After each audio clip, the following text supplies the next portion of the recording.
Hi everybody, welcome back. Today we're going to do part 2 of tips to being an independent artist.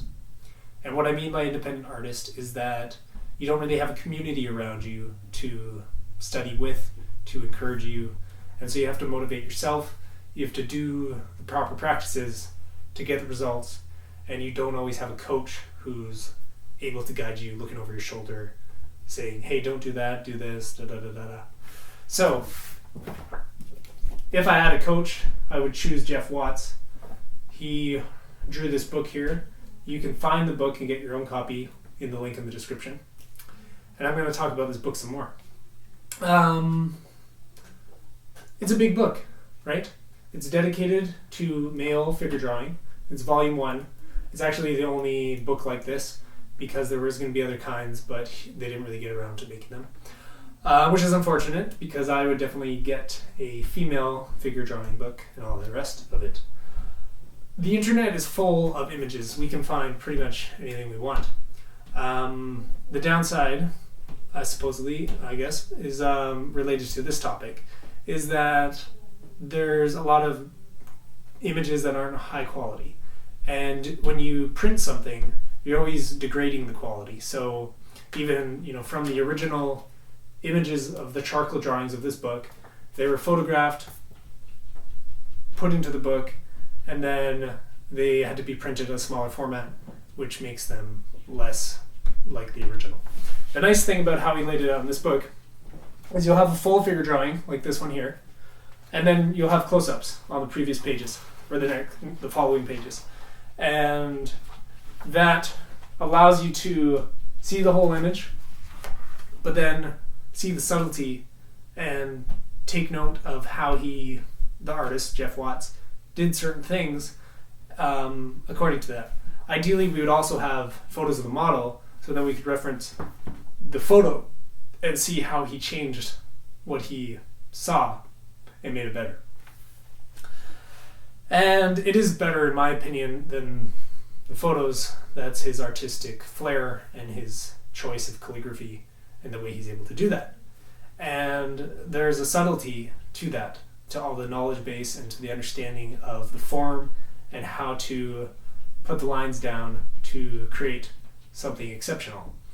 If he was just going to draw it okay, there would be subtler and subtler levels of things that he would be able to change to make it exceptional.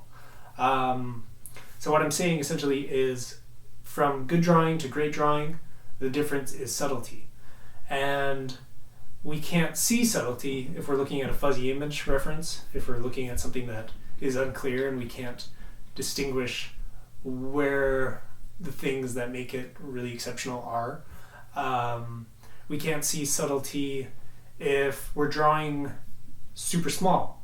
I used to draw really small before I had any training or any understanding of anything. And it's not good, because if I have a pencil that has a certain thickness and I try to do, I'm drawing so small that I can't, I have to have the range of thickness of the pencil and the ability to get the full range of expression. And if I draw too small, then I limit that range. But then if I draw too big, it's also not really useful, in the sense that for training, you want to draw in a way that you're ultimately practicing towards what you're going to be doing as a professional, or as someone who's doing the projects they want to be, and at a caliber and a pace and a consistency and a skill level that they want to be.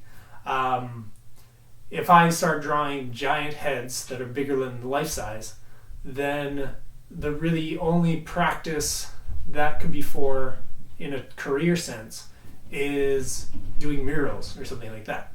But pretty much every kind of illustration, paintings, unless you're doing giant paintings, then most of it you're going to be drawing either life size or smaller. And so when I draw heads, say on the computer, or even figures, my horizontal monitor limits the amount of space vertically I can have in, say, a photo of a figure that's upright. So I actually tip my monitor sideways So it'd be like if I take this book and my figure is limited here, I tip my monitor like this and I expand the image so I can have a bigger image. And I do that with portraits and photos of heads up as well. So I can see the subtlety in the high resolution image as opposed to having it limited to just a tinier vertical space.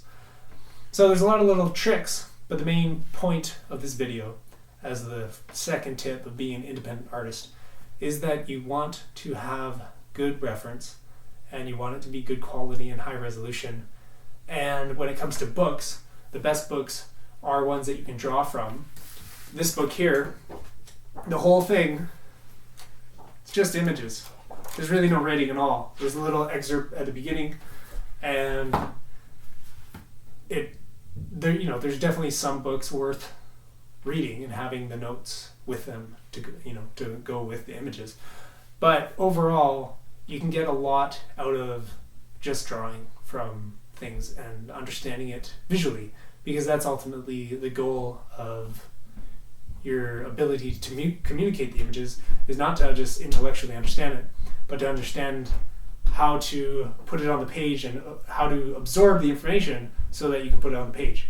And through that absorption, which is done through drawing what you're seeing a lot, whether it's from life, from photo reference, from master studies like this book here, and then you're able to know that, integrate it into your process of drawing, and so every time you draw, you can take pieces and bring it into your practice. So that's tip number 2, and this is a 4-part series of independent tips for being an independent artist.